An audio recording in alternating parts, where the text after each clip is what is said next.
গল্প শুরু হয় লন্ডন থেকে এবং ৯ জনকে আলাদা আলাদা জায়গা থেকে কিডন্যাপ করা হয় এবং তাদের ফ্যাশনও ছিল সবার আলাদা আলাদা।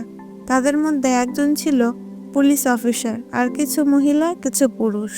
কিছুক্ষণ পরে দেখা যায় এরা সবাই একটি বিল্ডিং এর মধ্যে বন্দি। সেখানে লিয়া নামের একটি মেয়ে ছিল যে সবার প্রথমে জ্ঞান ফিরে পায় এবং সে দেখে তার সামনে একজন অজ্ঞান হয়ে পড়ে রয়েছে।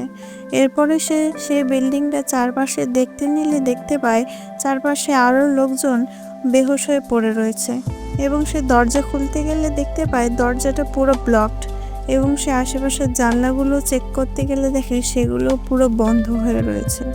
এরপরে সে খুঁজতে থাকে আরও কিছু জায়গা যেগুলো দিয়ে বেরোনো সম্ভব, কিন্তু সে কোনোভাবেই কোনো কিছু খুঁজে পায় না। এরপরে ঘুরতে ঘুরতে সে আবারও বেহুশ হয়ে পড়ে যায়। এরপরে জ্ঞান ফিরলে সে একটি লোককে দেখতে পায় যার নাম ফাদার ডাফি এবং সে দেখে যে আশেপাশের লোকজনেরাও সবাই জেগে রয়েছে। তখন স্পিকারে একটি আওয়াজ ভেসে আসে এবং বলা হয়, তোমাদেরকে এখানে নিয়ে আসা হয়েছে একটি খেলা খেলানোর জন্য এবং ৭৫টা ক্যামেরা এবং অনেকগুলো স্পিকার এখানে লাগানো রয়েছে। তোমাদের প্রত্যেকটি চলন এবং আওয়াজ শোনা যাবে। এবং সে নিজেকে দ্য ওয়াচার বলে সম্বোধন করে এবং তাদেরকে খেলার সমস্ত নিয়মগুলো বলে দেওয়া হচ্ছিল। বলা হচ্ছিল যে মানুষটি সর্বশেষে বেঁচে থাকবে তাকে $৫ মিলিয়ন দেওয়া হবে এবং তাকে আজাদ করে দেওয়া হবে। এরপরে স্পিকারটি বন্ধ হয়ে যায়। তারপরে তাদের মধ্যে ঝগড়া ঝামেলা হতে থাকে এবং সবাই সবার উপরে চিল্লাচ্ছিল। এর মধ্যে জয় নামের একজন লোক ছিল যে কিনা তার পকেট থেকে একটি বন্দুক বের করে। তার বন্দুক দেখে সেখানে সবাই ভয় পেয়ে যায় এবং সে বলে, ভয় পাওয়ার কোনো ব্যাপার না, আমি একজন পুলিশ অফিসার। তখন সেখানে থাকা আরেকজন লোক যার নাম ছিল এলবি, সে তাকে দেখে প্রচণ্ড রেগে যায় এবং বলে, আমার ভাই ছিল যাকে বিনা কারণে পুলিশেরা টর্চার করেছে এবং আমি পুলিশের ওপরে একটুও বিশ্বাস করতে পারবো না। তাদের মধ্যে ঝামেলা শুরুই হচ্ছিল, তখন সেখানে আরেকটি লোক চলে আসে যার নাম ছিল ফ্রান্সি এবং সে তাদেরকে থামানোর চেষ্টা করে। এরপরে সে বলে, দ্য ওয়াচার চায় আমরা সবাই এখানে মারা পড়ে যাই, কিন্তু এরম করে আমরা কিছুতেই এখান থেকে বেরোতে পারবো না। এবং তখন জয় বলে, আমাদের সবাইকে শান্ত থাকতে হবে এবং এই মহলে কোনো বেরোনোর রাস্তা আছে কি না সেটা পুরো কোনা কোনা খুঁজে দেখতে হবে। কিন্তু এটাতে কোনো লাভ দেয় না, কারণ সেখানে বেরোনোর কোনো রাস্তাই ছিল না। আসলে কিডন্যাপাররা সবকিছু আগে থেকে প্ল্যান করে রেখে দিয়েছিল। সেখানে ক্লেয়ার নামের একটি মেয়েকে দেখতে পায় যে কিনা হলরুমে কিছু মদের বোতল পায় এবং কোনো চিন্তা ভাবনা ছাড়াই সে মদ খেতে থাকে। এরপরে সবাই যখন হলরুমে আসে তখন তারাও সেই মদগুলো দেখতে পায় এবং খেতে শুরু করে। জয় সবাইকে বোঝায় এই রুমটিকে লক করতে হবে, যেটার মাধ্যমে এখানে প্রবলেম ক্রিয়েট হবে। এরপরে সবাই ডিসকাস করে যে আমরা কেউ কাউকে মারবো না, তবে খেলাটা যদি আসল হয় তাহলে এতগুলো টাকার বিনিময়ে মানুষের চরিত্র বদলে যেতেই পারে। এরপরে সবাই কথাবার্তা বলছিল, তখনই তারা একটি আওয়াজ শুনতে পায় যেটা কিনা কিচেন থেকে আসছিল। এরপরে সবাই তারা সেখানে যায় এবং গিয়ে দেখতে পারে কিছু খাবার রাখা রয়েছে এবং তারা ডাইনিং টেবিলে বসে ফাদার প্রে করে। তখন সবাই তাদের নিজেদের পরিচয় শেয়ার করে। ফাদারের মুখ চোখ দেখে তো বোঝাই যাচ্ছিল জয় ছিল একজন পুলিশ অফিসার, রিয়া একজন ডান্সার এবং ক্লেয়ার একজন টেনিস চ্যাম্পিয়ন এবং ফ্রান্স ছিল তার স্ত্রীর সঙ্গে যে কোনো হাউসওয়াইফ এবং এলভি ছিল একজন র্যাপার, ম্যাক্স ছিল ফ্যাশন ডিজাইনার এবং শায়ানা ছিল এখানকার সবার থেকে ছোট এবং সে ড্রাগ অ্যাডিক্টেড। তার এখনও সেই ওষুধ চলছে। তারপরে সবাই আশা করে যে হয়তো পুলিশ তাদেরকে কোনো না কোনোভাবে খুঁজে বের করবে। এরপরে দেখে তারা সেখানে 5টি রুম ছিল এবং 2টো রুমে ডাবল বেড ছিল। তাই তারা ডিসকাস করে নেয় যে কে কার সঙ্গে রুম শেয়ার করবে। তারপরে সবাই ডিসকাস করে যে কে কার সঙ্গে ঘুমাবে এবং সবাই নিজেদের রুমে চলে যায়। এরপরে শায়না এবং ক্লেয়ার একটা রুমে ছিল এবং শায়না তার ব্যাগ চেক করছিল। এটা দেখে সে প্রচণ্ড রেগে যায়। এরপরে সবার মধ্যে টেনশন কাজ করতে থাকে। তাদের ঝগড়াটা অনেকখানি স্টে করছিল। এরপরে দেখতে পাওয়া যায় এলভি তার ঘরে গান করছিল, ম্যাক্স তার জামাকাপড় নিয়ে চিন্তিত ছিল এবং ফাদার প্রে করছিল তার ঘরে বসে। এবং জয় এবং লিয়া তাদের নিজেদের পার্সোনাল লাইফ নিয়ে কিছু কথাবার্তা বলছিল যাতে করে টেনশন কম হয়। এরপরে ফ্রান্সিস এবং তার স্ত্রী গল্প করতে থাকে। ফ্রান্সিস বলে, এই খেলাটা খেললে কেমন হয়? তার স্ত্রী প্রচণ্ড রেগে যায় এবং সেভাবে সে কিভাবে ভাবতে পারে। এরপরে জয়ের উপরে হামলা হয় এবং অন্ধকার হওয়ার জন্য কেউ কাউকে দেখতে পায় না। তারপরে তার চিৎকার শুনে সবাই বাইরে বেরিয়ে আসে এবং আবার তাদের মধ্যে ঝামেলা শুরু হয়ে যায়। জয় সন্দেহ করে এলবিকে, কারণ এর আগেও তার সাথে তার ঝামেলা হয়েছে। এরপরে তখনই সেখানে ফাদার চলে আসে এবং সবাইকে শান্ত করার চেষ্টা করে। এরপরে সবাই সবার নিজেদের রুমে চলে যায়। পরদিন সকালে তারা সবাই আবার হলে এক জায়গায় জড়ো হয় এবং তারা বুঝতে পারে ধীরে ধীরে সেখানকার টেম্পারেচার বাড়ছিল। হঠাৎ করে তারা একটি আওয়াজের শব্দ পায় এবং সবাই দৌড়ে দরজার কাছে চলে যায়। কিন্তু ফ্রান্সিস সেখানে যায় না, কারণ সে জানতো যে এখান থেকে এত সহজে তারা বেরোতে পারবে না।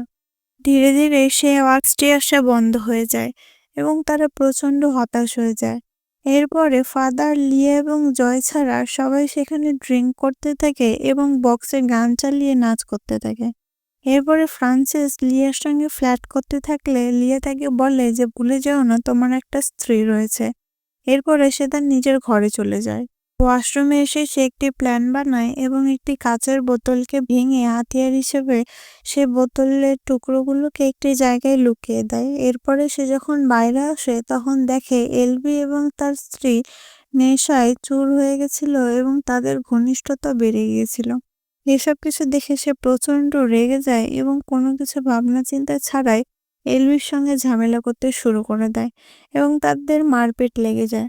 সিনথিয়া তাদের দুজনকে আটকাতে গেলে ভুল করে এলবির ধাক্কায় সে নিচে পড়ে যায় এবং তার মৃত্যু হয়ে যায়। এই সব কিছু দেখে ফ্রান্সিস অনেকটাই কষ্ট পায় এবং এলবি কিছু বুঝতে পারে না যে তাদের সঙ্গে কি হলো। এরপরে জয় তার বন্দুকটি বের করে এলবিকে একটি ঘরের মধ্যে লক করে দেয়। এরপরে সিনথিয়ার বডিটাকে একটি নির্দিষ্ট জায়গায় নিয়ে যেয়ে রেখে দেওয়া হয়। দেখা যাচ্ছিল ওয়াইফের মৃত্যুর পরে ফ্রান্সিস অনেকটাই চেঞ্জ হয়ে গেছে। এরপরে তাদের সবার খাবার চলে আসে এবং জয় সবাইকে খাবার দিতে থাকে।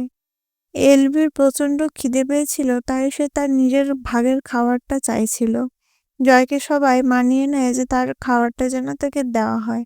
ফাদার তার খাবারটা দিতে গেলে দরজা খুললে পরে এলবি প্রচণ্ড রেগে বাইরে বেরিয়ে আসে এবং ফাদারকে ধাক্কা মারে ফেলে দেয়। জয় তাকে আটকাতে আসলে তাকে একটি জিনিসের সাহায্যে মারতে থাকে এবং সে যখন তার রাগটাকে কন্ট্রোল করে ফেলে তখন দেখে সে একজনকে মেরে ফেলেছে। ভয়ে সে নিজেকে সেই ঘরের মধ্যে একা একাই বন্দি করে দেয়। মরার আগে জয় তার বন্দুকটা ফাদারকে দিয়ে গেছিল, কারণ সে ফাদারকে বেশি বিশ্বাস করত। এরপরে সিনথিয়ার সাথে তার বডিকে রেখে দেওয়া হয়। তারপরে সন্ধ্যাবেলা যখন তাদের জন্য খাবার আসে তখন খাবারের পরিমাণটা অনেকটাই বেশি ছিল।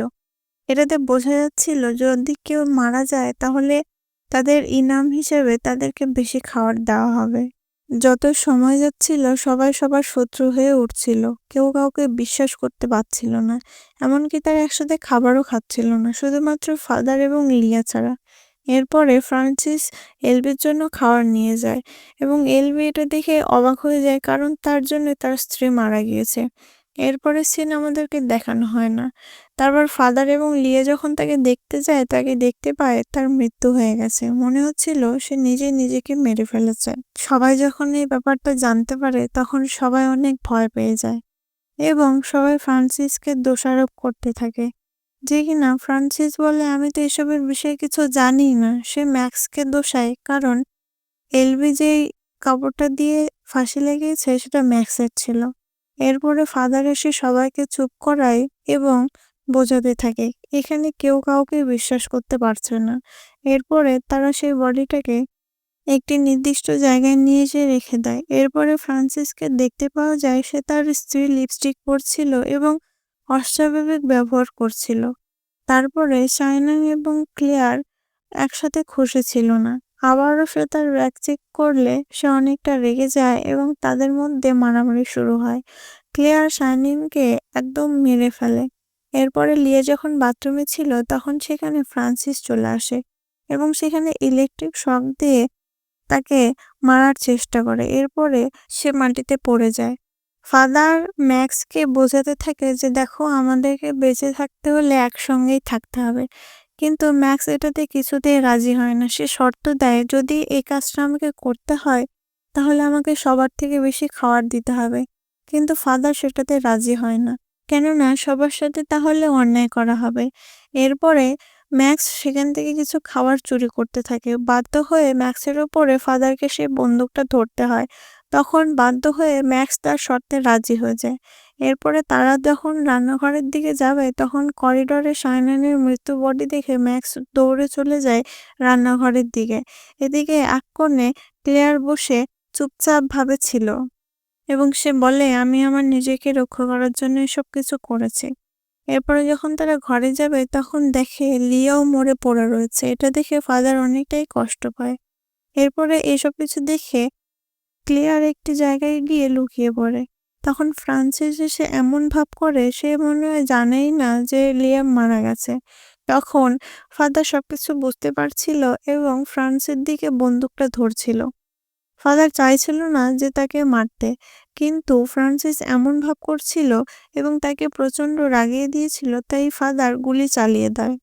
এরই মধ্যে লিয়ার জ্ঞান ফিরে আসে, কারণ সে মারা যায়নি, সে মাত্র অজ্ঞান হয়েছিল। তারপরে ফ্রান্সের এমন অবস্থা দেখে সে তার রুমে দৌড়ে লুকানোর জন্য যায় এবং সেখানে গিয়ে সে কিছু কাচের টুকরো পায়, যেটা কিনা ফ্রান্স রেখেছিল আগে। এরপরে ক্লেয়ার চলে যায় রান্নাঘরে খাবার নেওয়ার জন্য। তখন ম্যাক্স তাকে প্রচণ্ড ভয় পাইয়ে দেয় এবং সে বলে, আমি তোমাকে খাবার দিতে পারি, কিন্তু তোমাকেও আমাকে কিছু দিতে হবে। তখন সে তার বেল্টটা খুলে ক্লেয়ারের গলার মধ্যে ধরে এবং সে বেচারি ছটফট করতে থাকে এবং সেখানে ফাদার চলে আসায় সে বেঁচে যায় এবং ম্যাক্সের উপর শ্যুট করে দেয় ফাদার। এবং তখনই দেখতে পাওয়া যায় যে ফ্রান্স তখন আসছিল, যে কিনা মরেনি, শুধুমাত্র ঘায়েল ছিল। তারপরে এসে সে ফাদারের উপর হামলা করে দেয় এবং ফাদারকে মেরে ফেলে। তারপরে সে বন্দুকটা নিয়ে ক্লেয়ারকেও সেখানে মেরে ফেলে। ফ্রান্সের মনে হয় যে সবাই মারা গিয়েছে এবং সে দ্য ওয়াচারকে বলে যে আমাকে আমার পুরস্কার দাও এবং আমি এখান থেকে বেরোতে চাই। কিন্তু সে জানতো না লিয়াও সেখানে বেঁচে রয়েছে। এরপরে সে একটি শব্দ পায় এবং ওপরে ছুটে আসে, দেখতে থাকে যে কে শব্দ করছে।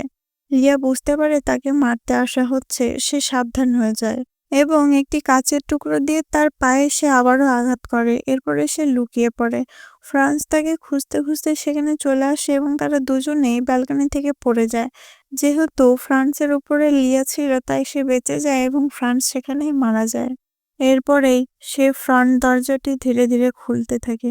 সে বাইরে আসতে একটি বড় টাকার ব্যাগ দেখতে পায় এবং সামনে এগিয়ে যেতেই সে একটি আবারও মহলের ভিতর ঢুকে যায়, যেখানে তার মতন আরো অনেকজন ছিল যারা তাদের সাথীকে মেরে এখানে এসে পৌঁছেছে।